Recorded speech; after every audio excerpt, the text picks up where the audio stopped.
SLBC సొరంగంలో చిక్కుకున్న కార్మికులను రక్షించేందుకు కీలకమైన ఆపరేషన్ను అధికారులు చేపట్టారు. ఈ ఆపరేషన్కు మార్కోస్ అని పేరు పెట్టారు. ప్రఖ్యాత మెరైన్ కమాండో ఫోర్స్ రంగంలోకి దిగింది. బార్డర్ రోడ్ ఆర్గనైజేషన్తో కలిపి టీఎంబీ దగ్గరకు కమాండోలు వెళ్లబోతున్నారు. ప్రమాదం జరిగి 5 రోజులు గడిచిపోవడంతో అక్కడ బురద ఉన్న ప్రాంతానికి చేరుకోవడం పెను సవాల్గా మారింది. చివరి 40 మీటర్లే ఈ ఆపరేషన్లో కీలకం.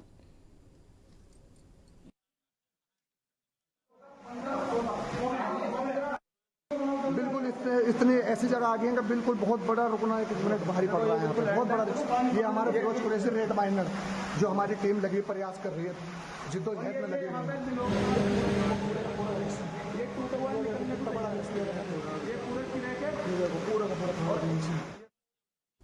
అటు ఎస్ఎల్బీసీ టన్నెల్ దగ్గర ఉన్నతాధికారులతో మంత్రులు ఉత్తమ్ కుమార్ రెడ్డి, కోమటిరెడ్డి వెంకటరెడ్డి, ఇతర ప్రజాప్రతినిధులు ఉన్నత స్థాయి సమీక్ష నిర్వహిస్తున్నారు.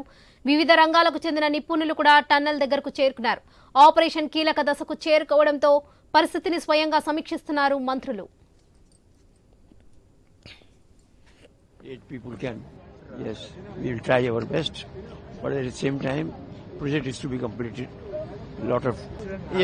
In these difficult works, such things happen. Such thing happens. In my life, I think it might be 6th or 7th accident. Tehri, in Bhutan, J&K, everywhere. We have to encounter all this. Those 8 people can. Yes, we will try our best. But at the same time, project is to be completed. Yes, in these difficult works, such things happen. Such thing happens. In my life, I think it might be 6th or 7th accident. Tehri, in Bhutan, J&K, everywhere. We have to encounter all this. Those 8 people can. Yes, we will try our best. But at the same time, project is to be completed. Yes, in these difficult works, such things happen. Such thing happens. In my life,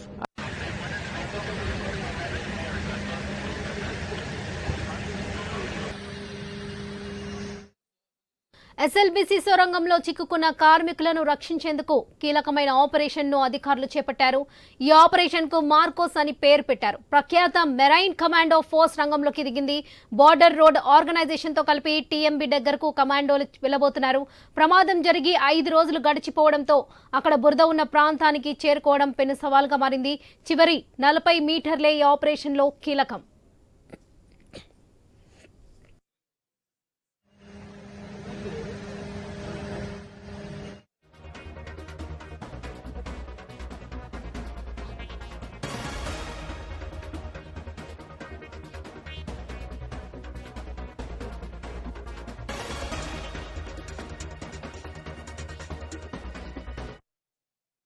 అటు SLBC tunnel దగ్గర ఉన్నతాధికారులతో మంత్రులు ఉత్తమ్ కుమార్ రెడ్డి, కోమటిరెడ్డి వెంకటరెడ్డి, ఇతర ప్రజాప్రతినిధులు ఉన్నత స్థాయి సమీక్ష నిర్వహిస్తున్నారు.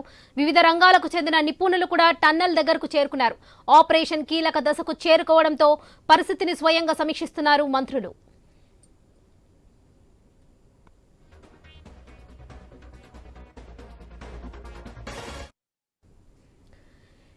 ఎస్ఎల్బీసీ దగ్గర మా ప్రతినిధి ఏవై స్వామి ఉన్నారు. ప్రస్తుతం అక్కడ నుండి అప్డేట్స్ అందిస్తారు. స్వామి, చెప్పండి. ఎస్ఎల్బీసీ సొరంగంలో కీలక దశకు రెస్క్యూ ఆపరేషన్ అయితే కొనసాగుతుంది. ఇప్పటికీ 96 గంటలు గడిచినా కూడా సిబ్బంది ఆచూకీ మాత్రం అంతు చిక్కడం లేదు. మరి తుది దశకు చేరుకుంది అనుకోవచ్చంటారా? ఎస్ఎల్బీసీ టన్నెల్లో చిక్కుకున్నటువంటి 8 మందిని రెస్క్యూ చేయడం కోసం ఈ ఆపరేషన్ అయితే కొనసాగుతుంది. ఆపరేషన్ మార్కోస్ పేరుతోని తెలంగాణ ప్రభుత్వం వివిధ రంగాలకు సంబంధించినటువంటి నిపుణులు రప్పించడానికి సంబంధించి ఆపరేషన్ కొనసాగిస్తుంది. ఇప్పటికే వాళ్ళ సరిహద్దుల్లో బార్డర్ రోడ్ ఫోర్స్ సంబంధించినటువంటి ఆర్గనైజేషన్ వాళ్ళని రప్పించారు. అదేవిధంగా మెరైన్ ఫోర్స్ రప్పించారు. నేషనల్ డిజాస్టర్ ఫోర్స్ కావచ్చు, రాష్ట్ర డిజాస్టర్ ఫోర్స్ కావచ్చు, ఎస్డీఆర్ఎఫ్, ఎన్డీఆర్ఎఫ్ తో పాటు మరోవైపు ఉత్తర కాశీలో రెస్క్యూ ఆపరేషన్ నిర్వహించినటువంటి రాట్హోల్ మైన్స్ నిర్వహించినటువంటి ఆ టెక్నికల్ బృందాన్ని కూడా రప్పించారు. కొద్దిసేపటి క్రితమే ఇక్కడికి ఎస్ఎల్బీసీ టన్నెల్ వద్దకు రాష్ట్ర ఇరిగేషన్ శాఖ మంత్రి ఉత్తమ్ కుమార్ రెడ్డి, మరోవైపు రాష్ట్ర ఆర్ఎండ్బి శాఖ మంత్రి, మరోవైపు కోమటిరెడ్డి వెంకటరెడ్డితో పాటు జడ్చర్ల ఎమ్మెల్యే అనిరుద్ధ్ రెడ్డి ఇక్కడికి వచ్చారు. ఇక్కడ ఉన్నటువంటి ఆర్మీ రెస్క్యూ ఆపరేషన్ సిబ్బంది తోటి, మరోవైపు ఎస్డీఆర్ఎఫ్, ఎన్డీఆర్ఎఫ్ సిబ్బంది వాళ్ళంతా కూడా చర్చిస్తున్నారు. ఈ ఆపరేషన్ ని ఏ విధంగా ముందుకు తీసుకెళ్లాలి, లోపల పెద్ద ఎత్తున పేరుకుపోయినటువంటి ఒక మడ్డును ఏ విధంగా వాటర్ వస్తే తప్ప మడ్డు గడ్డగడితే తప్ప దానికి సంబంధించి లోపలికి వెళ్ళలేని పరిస్థితి. ఒకవైపు నిన్న మెరైన్ సంబంధించినటువంటి నిపుణులు కావచ్చు, మరోవైపు రాటువోలు హోలింగ్ చేసేటువంటి టెక్నికల్ సిబ్బంది కావచ్చు, వాళ్ళు కూడా లోపలికి వెళ్ళారు. దాదాపుగా టీబీఎం మిషన్ దాటి దాదాపుగా 60 మీటర్ల దూరం కూడా వాళ్ళు వెళ్ళినట్లే తెలుస్తుంది. ఆ తర్వాత ఇంకా పరిస్థితి ఇబ్బందికరంగా ఉండి వాళ్ళు బ్యాక్ రావడం జరిగింది. ఇందులో వారికి ఆక్సిజన్ సరఫరా సరిగా లేక వాళ్ళు కూడా ఇబ్బంది పడ్డారు. ఒక దశలో దీనికి సంబంధించి ఆపరేషన్ కొంత కొలిక్కి వచ్చింది అనుకున్నప్పటికీ కూడా దానికి సంబంధించినటువంటి ఏదైతే సిబ్బంది ఉన్నారో వాళ్ళంతా కూడా పనిచేస్తూ ఉన్నారో మనం చూస్తున్నాం. ఎస్ఎల్బిసి టన్నెల్ వద్ద పూర్తిగా ఆపరేషన్ అంతా కొనసాగుతుంది. ఒకవైపు పూర్తి స్థాయిగా అధికారుల సిబ్బంది కావచ్చు, మరోవైపు ఇటు రెస్క్యూ ఆపరేషన్ సంబంధించిన నిపుణులు కావచ్చు ఎప్పటికప్పటికి పర్యవేక్షిస్తారు.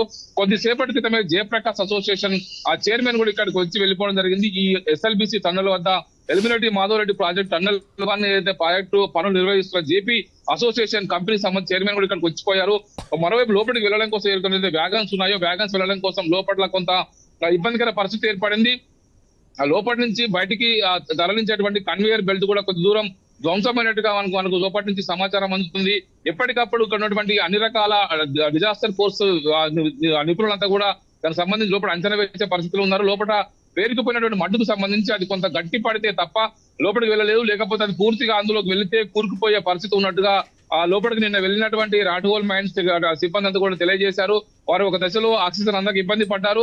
లోపలికి వెళ్తే ఆ మడ్లో వారు కూడా కూరుకుపోయే పరిస్థితి నెలకొని ఉన్నది. దానికి తోడు వాళ్ళు నిన్న కొంత ఆ రోప్ సాయంతో లోపలికి వెళ్ళారు. రోప్ సాయంతో లోపలికి వెళ్ళినప్పటికీ కూడా వాళ్ళంతా కూడా బయటకు వచ్చే పరిస్థితి చూస్తున్నాం. మనం చూస్తున్నాం ఇక్కడ ఉన్నటువంటి ఆడ లోపలికి నుంచి బయటకు వస్తున్నటువంటి రాష్ట్ర మంత్రులు ఉత్తమ్ కుమార్ రెడ్డి, కోమటిరెడ్డి వెంకటరెడ్డి, జడ్చర్ల ఎమ్మెల్యే అనిరుద్ధ్ రెడ్డి కూడా బయటకు వచ్చారు. వారికి సంబంధించి స్థానిక అధికారులతో ఇప్పటికీ వాళ్ళంతా కూడా ఒక సమీక్ష సమావేశం నిర్వహించారు. ఈ రోజు శివరాత్రి పర్వదినం కావడం, మరోవైపు వాళ్ళంతా కూడా వివిధ అధికారిక కార్యక్రమాల్లో పాల్గొనాల్సి ఉండడంతో కూడా వారంతా కూడా ఇక్కడ పరిస్థితులు సమీక్షిస్తూనే మరోవైపు అక్కడ కూడా వెళ్ళడం కోసం ఏర్పాటు చేసుకుంటారు. మనం చూస్తున్నాము. ఉదయం నుంచి కూడా ఇక్కడ 2 మంత్రులు ఉన్నారు. వారంతా కూడా ఈ కొద్దిసేపటి కింద వరకు వారంతా కూడా అధికారులతోటి మిగతా సిబ్బందితో అంతా కూడా సమీక్ష సమావేశం నిర్వహించి ఈ ఆపరేషన్ మార్కోస్ ఏ మేరకు వచ్చింది, ఎప్పుడు వరకు మనం దీన్ని ఒక కొలిక్కి తేగలం అనే విషయానికి సంబంధించి వారంతా కూడా వారితోని చర్చించారు. మొత్తానికైతే దీనికి సంబంధించి మరికొన్ని గంటల సమయం పట్టే అవకాశం కనబడుతుంది. 8 మంది సిబ్బంది లోపల ఏదైతే చిక్కుపోయి ఉన్నారో వారికి సంబంధించిన క్షేమ సమాచారం కోసం వాళ్ళ కుటుంబ సభ్యులంతా కూడా ఎంతో ఆతృతగా ఎదురు చూస్తారు. వారితో పనిచేసినటువంటి సిబ్బంది అంతా కూడా నిన్న జరిగినటువంటి ప్రమాదంతో 5 రోజులుగా కొనసాగుతున్నటువంటి ఈ రెస్క్యూ ఆపరేషన్ లో వారు జరిగిన ప్రమాదంతో వాళ్ళంతా కూడా బెంబేలెత్తిపోయి ఉన్నారు. వారికి సంబంధించి వారిలో ధైర్యం కల్పించి మొత్తం ఆపరేషన్ ముందుకు తీసుకెళ్లడం కోసం ప్రయత్నం చేస్తూ ఉన్నారు. మొత్తానికైతే ఆపరేషన్ మార్కోస్ లో భాగంగా ఆ 8 మందిని ప్రాణాలతో బయటకు తీసుకురావడం కోసం ప్రయత్నం చేస్తూ ఉన్నారు. వారి పరిస్థితి ఏ విధంగా ఉంది, వారికి ఆచూ కనుక్కోవడం కోసం ఇప్పటికీ ఎల్ఐటీకి సంబంధించినటువంటి ఆక్వామై కెమెరాను కూడా ఉపయోగించడం కోసం ప్రయత్నం చేశారు. నిన్న దాదాపు 1 కిలోమీటర్ మేర పెరిగిపోయినటువంటి మట్టి కావచ్చు, బురద వాటర్ అంతా కూడా దాదాపుగా 4-5 మీటర్ల ఎత్తుకు వాటర్ చేరుకొని ఉంది. ఒక దశలో లోపలికి వెళ్ళేటువంటి వ్యాగన్ సంబంధించినటువంటి తీసుకెళ్లేటువంటి వ్యాగన్ కూడా లోపలికి వెళ్ళలేని పరిస్థితి ఉందని చెప్పేసి గుర్తించారు. నిన్న వెళ్ళినటువంటి సిబ్బంది అంతా కూడా వారంతా కూడా ఒక దశలో లోపలికి వెళ్లి దాదాపుగా నిన్న ఒక దశకు ఆపరేషన్ వస్తుందని చెప్పి భావించినప్పుడు కూడా ఆ తర్వాత వారంతా కూడా ఒక అంచనాకు రాలేకపోయారు. లోపల ఉన్న వారిని దాదాపు కేకలు వేసి, లైట్లు వేసి, విజిల్స్ వేసి వారిని ఆచూకీ అనుకునే ప్రయత్నం చేశారు. 5 రోజులు వస్తుంది. దాదాపు 95-96 గంటల సమయంగా ఈ ఆపరేషన్ మార్కోస్ కొనసాగుతూ ఉంది. గతంలో బద్రీనాథ్ మరోవైపు మిగతా బద్రీనాథ్ సంబంధించినటువంటి ఏరియాలో ఈ ఉత్తరకాశీ టన్నెల్ ప్రమాదం జరిగినప్పుడు ఏవైతే రాటువోల్ మైన్స్ టెక్నిక్ ద్వారా లోపలికి వెళ్లి వర్టికల్ డ్రిల్లింగ్ చేసి లోపలికి ఆక్సిజన్ ఫుడ్ పంపించి 41 మందిని రిస్క్ చేసి దాదాపు 17 రోజుల పాటు కష్టపడి 41 మంది రిస్క్ చేసి బయటకు తీసుకొచ్చారు. అలాంటి పరిస్థితి ఇక్కడ లేకపోవడంతో కూడా ఇబ్బంది పడుతున్నారు. దానికి తోడు మరోవైపు ఇక్కడ జరుగుతున్నటువంటి ఆపరేషన్ మార్కోస్ లో భాగంగా ఇప్పటికే ఇటు ఎస్డీఆర్ఎఫ్, ఒకవైపు ఎన్డీఆర్ఎఫ్, అదేవిధంగా మిలిటరీ సంబంధించినటువంటి ఆర్మీ రెస్క్యూ ఫోర్స్ కావచ్చు, మెరైన్స్ కావచ్చు, నేవీ మెరైన్స్ కావచ్చు, అదేవిధంగా మిగతా సంబంధించినటువంటి ఇప్పుడు ఏదైతే రాటువోల్ మైన్స్ టెక్నిక్స్ ఉపయోగించేటువంటి నవయుగ కంపెనీకి సంబంధించినటువంటి నిపుణులు కూడా ఇక్కడికి వచ్చారు. వారందరూ కూడా జరుగుతున్నటువంటి ఆపరేషన్ పరిశీలించి ఎక్కడికక్కడ జరుగుతున్నటువంటి పరిణామాలను వాళ్ళంతా కూడా అంచనా వేసి అసెస్ చేసి 8 మంది లోపల చిక్కుపోయారో వారిని సజీవంగా బయటకు తీసుకురావడం కోసం ప్రయత్నం చేస్తున్నారు. ఎటకేలకు వారంతా కూడా ప్రాణాలతో బయటికి రావాలని చెప్పేసి అంతా కోరుకుంటూ ఉన్నారు. వారి కుటుంబ సభ్యులంతా కూడా ఎంతో ఆతృతగా చూస్తున్నారు. వారికి సంబంధించిన లోపంచి ఇలాంటి స్వామి ప్రమాదం జరిగి 5 రోజులు గడిచిపోవడంతో అక్కడ బురద ఉన్న ప్రాంతానికి చేరుకోవడం పెను సవాల్గా మారింది. చివరి 40 మీటర్లే ఈ ఆపరేషన్ లో కీలకమంటున్నారు. దీని ఎంతవరకు చూడొచ్చు అంటారు? టన్నెల్లో పేరుకుపోయిన బురద ఊపికొస్తున్న ఊట, మళ్ళీ ఈ మధ్యలో 13 కిలోమీటర్ల నుంచి 13 కిలోమీటర్ల 850 మీటర్ల మధ్య మట్టి దిబ్బలే ఉన్నాయి. వాటిని తొలగిస్తే కానీ వీళ్ళు వెళ్లే ఛాన్స్ లేదు. ఎలా వెళ్తారంటారు? అయితే ఎక్కడైతే మట్టి పెరిగిపోయి ఉందో, పెరిగిపోయిన మట్టి అంతా కూడా పెద్ద మడ్డులాగా ఉంది. లోపలికి అడుగు పెడితే లోపలికి వాళ్ళు కూడా అందులోకి ఊరుకుపోయే పరిస్థితి ఉండడంతో కూడా వాళ్ళంతా కూడా తాడు సాయంతో లోపలికి వెళ్లే ప్రయత్నం చేశారు. కన్వేయర్ బెల్ట్ సాయంతో, తాడు సాయంతో నిన్న ఆ టీపీఎం బోరింగ్ మిషన్ పైనుండి లోపలికి బయటికి వెళ్లి దాదాపు 40 మీటర్ల వరకు కూడా వారంతా కూడా ఎవరైతే లోపల చిక్కుపోయారో వారు ఆలోచనకి కోసం ప్రయత్నం చేశారు. ప్రయత్నం చేసి అక్కడ విజిల్స్ ద్వారా కావచ్చు, లైటింగ్ ద్వారా కావచ్చు, వారిని ప్రాణాలతో ఉంటే వారి సంబంధించిన క్షేమ సమాచారం తెలుసుకోవడం కోసం ప్రయత్నం చేశారు. ప్రధానంగా మడ్డు ఎక్కడైతే వాటర్ తోని మడ్డు పేరుకుపోయి ఉందో అందులో అడుగు పెడితేనే వాళ్ళంతా కూడా ఊబిలాకంలో కూరుకుపోతున్నారు. అంత పూర్తిగా గట్టి పడితే తప్ప దీన్ని ఎలాంటి ఆపరేషన్ చేయలేని పరిస్థితి నెలకొని ఉన్నది. మొత్తానికి దిగ్నాంశానికి సంబంధించి పెద్ద ఎత్తున కూడా ఆపరేషన్ సంబంధించిన భాగంగా వీళ్ళంతా కూడా ప్రధానంగా అనేక రకాలుగా ఇబ్బంది పడుతున్నారు. దాంతో ఇప్పుడున్న పరిస్థితి వారిని రక్షించి బయటికి తీసుకురావాలని చెప్పేసి ఈ దాదాపు కొన్ని గంటల తరపుగా ప్రయత్నం చేస్తారు. 5వ రోజు కూడా ఈ ఆపరేషన్ మార్కోస్ కొనసాగుతుంది. వారికి సంబంధించిన క్షేమ సమాచారం ఎప్పుడు వస్తుందా అని చెప్పేసి కుటుంబ సభ్యులు ఎదురు చూస్తున్నారు. రాష్ట్ర ప్రభుత్వం కూడా అత్యంత ప్రతిష్టాత్మకంగా ఈ ప్రాజెక్టు సంబంధించి దీన్ని పనులు నిర్వహిస్తున్నటువంటి కంపెనీ కూడా దీనికి సంబంధించినటువంటి పనులు నిర్వహిస్తున్నటువంటి జేపీ అసోసియేషన్ కూడా ప్రయత్నం చేస్తూ ఉంది.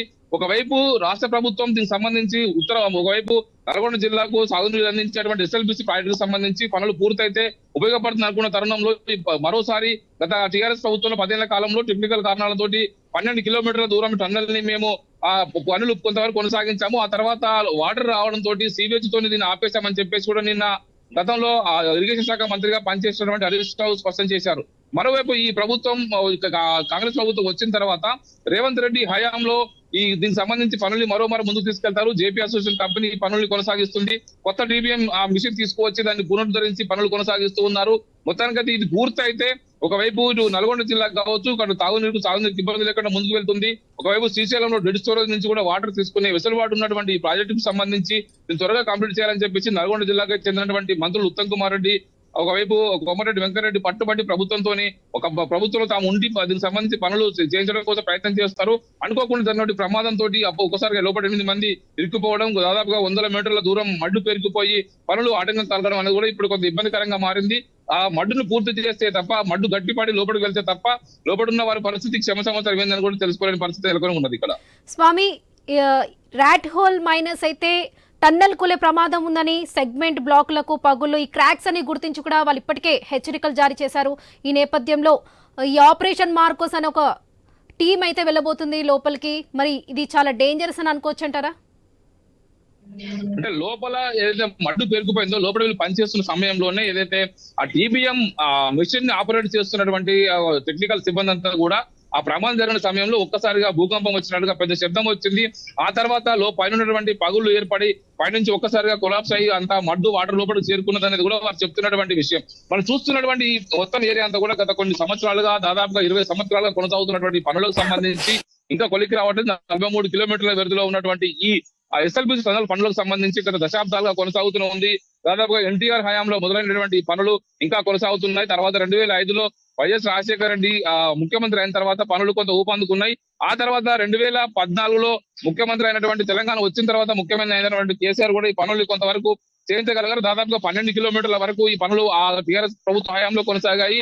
ఆ తర్వాత టీబీఎం బోరింగ్ మిషన్ కొంత ఇబ్బందికరం కారణంగా దాన్ని ముందుకు తీసుకెళ్లలేకపోయారు. లోపలి నుంచి పెద్ద ఎత్తున కూడా సీవేజ్ వస్తుంది. వాటర్ వచ్చి టీబీఎం మిషన్ మొత్తం వాటర్ లో మునిగిపోయిన కారణంగా అది ముందుకు వెళ్ళలేకపోయింది అనేది కూడా వాళ్ళు చెప్తున్నటువంటి, మనకు టెక్నికల్ ఎక్స్పర్ట్ చెప్తున్నటువంటి విషయం. ఆ తర్వాత ఈ పనులు ఆగిపోవడంతో కూడా ఈ గతంలో ఉన్నటువంటి ప్రతిపక్షంలో ఉన్నటువంటి కాంగ్రెస్ పార్టీ గతంలో బీఆర్ఎస్ పైన పెద్ద ఎత్తున కూడా ఆరోపణలు చేసింది. ప్రధానంగా తెలంగాణ వ్యాప్తంగా అన్ని చోట్ల వాటర్ ఇచ్చినప్పుడు కూడా నల్గొండ జిల్లాలో మునుగోడుతో సహా అనేక నియోజకవర్గాలకు ఈ ఎస్ఎల్బిసి ద్వారానే వాటర్ వస్తుంది కాబట్టి దీన్ని కంప్లీట్ చేస్తే మాకు ఉపయోగకరంగా ఉంటుందనేది కూడా వాళ్ళు మొదటి నుంచి చెప్తున్నటువంటి డిమాండ్. ఇప్పుడు మనం చూస్తున్నటువంటి ఈ పనులు కూడా గత 2-3 నెలలుగానే ఊపందుకున్నాయి. ఒకవైపు ఈ ప్రభుత్వం వచ్చిన తర్వాత కోమటిరెడ్డి వెంకటరెడ్డి ఒకవైపు అమెరికాకు ఆస్ట్రేలియాకు వెళ్ళి వచ్చి టెక్నికల్ ఎక్స్పర్ట్స్ తోని మాట్లాడి ఈ టీబీఎం బోరింగ్ మిషన్ సంబంధించిన కొన్ని ఎక్విప్మెంట్స్ తెప్పించి పనిచేస్తూ ముందుకు వెళ్లారు. లోపల చెపాక సెగ్మెంట్స్ ఏవైతే ఉన్నాయో వాటిని అమర్చుకుంటూ రోజుకు 1-2 మీటర్లు మాత్రమే లోపల ఈ TBM బోరింగ్ మిషన్ ఒకవైపు రాక్స్ కట్ చేసి బయటికి ఒక కన్వేయర్ బెల్ట్ ద్వారా బయటికి రాక్స్ బయటకు పంపించి మిగతా పనులన్నీ కూడా ఆ లోపల సెగ్మెంట్స్ ని అమరుస్తూ ముందుకు వెళ్తుంది. ఒక్కొక్క సెగ్మెంట్ 80 టన్నులకు సంబంధించిన బరువులతోటి వాటి అమరుస్తూ ముందుకు వెళ్తున్నారు. దాదాపు 500 మీటర్లు ఎత్తైనటువంటి ఈ శ్రీశైలం అభయారణ్యంలో ఉన్నటువంటి రాజీవ్ గాంధీ రిజర్వ్ ఫారెస్ట్ లో ఉన్నటువంటి ఈ ఏరియా అంతా కూడా దాదాపుగా లోపలికి వెళ్ళడం కోసం చాలా ఇబ్బందికర పరిస్థితి ఉంటుంది. మీరు అన్నట్టుగానే ఉత్తరకాశీలో ప్రమాణం జరిగినప్పుడు అప్పుడు కేదార్నాథ్, బద్రీనాథ్ వీళ్ళకి సంబంధించినటువంటి ఆ హైవే వేస్తున్న సందర్భంగా 4.5 కిలోమీటర్ల ప్రాంతంలో అప్పుడు నవోదయ కంపెనీ ఈ పనులు నిర్వహిస్తూ ఉంటుంది. అప్పుడు ప్రమాదం జరిగినప్పుడు లోపల 41 మంది సిబ్బంది అంతా లోపల ఇరుక్కుపోయి ఉన్నారు. వారిని రక్షించడం కోసం దాదాపు 16-17 రోజుల పాటు రిస్క్ ఆపరేషన్ కొనసాగించారు.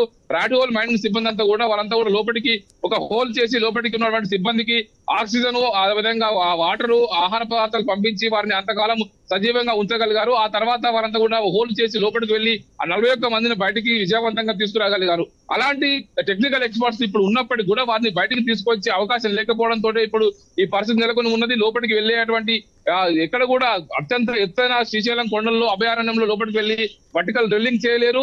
అది చేసినా కూడా లోపలికి వెళ్లే పరిస్థితి లేదు. ఎక్కడ ఎలాంటి కొలాప్స్ ఉంటుందో కూడా తెలియలేని పరిస్థితుల్లో వారంతా కూడా ఇప్పుడు దీనికి సంబంధించి ఒక అసెస్మెంట్ కు రాలేకపోతున్నారు. ఇప్పుడు ఆపరేషన్ మార్కోస్ లో భాగంగానే లోపలికి వెళ్ళిన తర్వాత ఆ మడ్డునంతా క్లియర్ చేసిన తర్వాత 13 కిలోమీటర్ల తర్వాత ఏదైతే పెరుగుతున్న మడ్డు ఉందో ఆ మడ్డును సంబంధించినటువంటి మడ్డు గట్టి పడితే తప్ప లోపల అడుగు పెట్టనే పడుతుంది.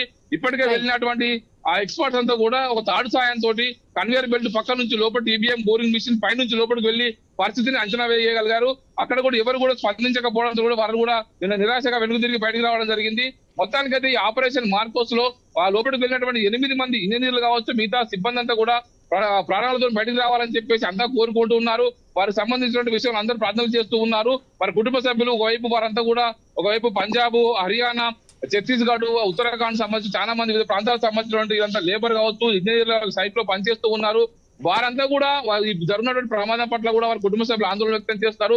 వాళ్ళ ప్రాణాలతో ఉంటే కనుక వారిని లోపలి బయటికి తీసుకురావాలి, వారికి సంబంధించిన ఇలాంటి శ్రమ సమరాన్ని మాకు వెంటనే అందించాలని చెప్పేసి కుటుంబ సభ్యులు కోరుతున్నటువంటి పరిస్థితి ఇక్కడ కనబడుతుంది. మరోవైపు ఇక్కడ ఆపరేషన్ మార్కోస్ లో భాగంగా రాష్ట్ర ప్రభుత్వం కూడా దీన్ని అత్యంత ప్రతిష్టాత్మకంగా తీసుకొని ముందుకు తీసుకెళ్తూ ఉంది. దాదాపుగా అన్ని రకాల విభాగాలను ఇన్వాల్వ్మెంట్ చేసి పనిచేస్తున్నారు. ఒకవైపు NGRI సంబంధించినటువంటి ఒకవైపు వాళ్ళని కూడా కోరుతున్నారు. ఒక జాగ్రఫికల్ గా ఉన్నటువంటి కండిషన్స్ పరిస్థితి ఎలా ఉందని చెప్పేసి కూడా ఇటు national geographical institute of India సంబంధించినటువంటి వాళ్ళకి సంబంధించిన సలహాలు తీసుకుంటున్నారు. NDRF, నేషనల్ డిజాస్టర్ ఫోర్స్, అదేవిధంగా SDRF, సింగరేణి రెస్క్యూ ఆపరేషన్ నిర్వహించే సింగరేణి సిబ్బంది ఇక్కడికి వచ్చారు. హైదరాబాద్ ఉన్నటువంటి హైడ్రా సిబ్బంది వచ్చారు. ఇటు ఆర్మీ సంబంధించినటువంటి రెస్క్యూ ఆపరేషన్ సిబ్బంది వచ్చారు. బార్డర్ రోడ్ ఆర్గనైజేషన్ ఏదైతే భారతదేశ సరిహద్దుల్లో అత్యంత క్లిష్ట పరిస్థితుల్లో రోడ్డు నిర్వహించి అనేక రకాల ఆపరేషన్ నిర్వహించినటువంటి బార్డర్ రోడ్ ఆర్గనైజేషన్ సంబంధించినటువంటి సిబ్బంది కూడా ఇక్కడికి వచ్చి రెస్క్యూ ఆపరేషన్ లో పాల్గొంటున్నారు. వారితో పాటు నేవీకి సంబంధించినటువంటి మెరైన్స్ కూడా ఇక్కడ వచ్చి వాళ్ళు కూడా ఈ ఆపరేషన్ లో పాల్గొంటూ ఉన్నారు. మొత్తానికైతే ఈ ఆపరేషన్ మార్కోస్ లో భాగంగా లోపల ఉన్నటువంటి చిక్కుకుపోయినటువంటి 8 మందిని సజీవంగా లోపలికి బయటికి తీసుకురావడం కోసం ప్రయత్నం చేస్తున్నారు.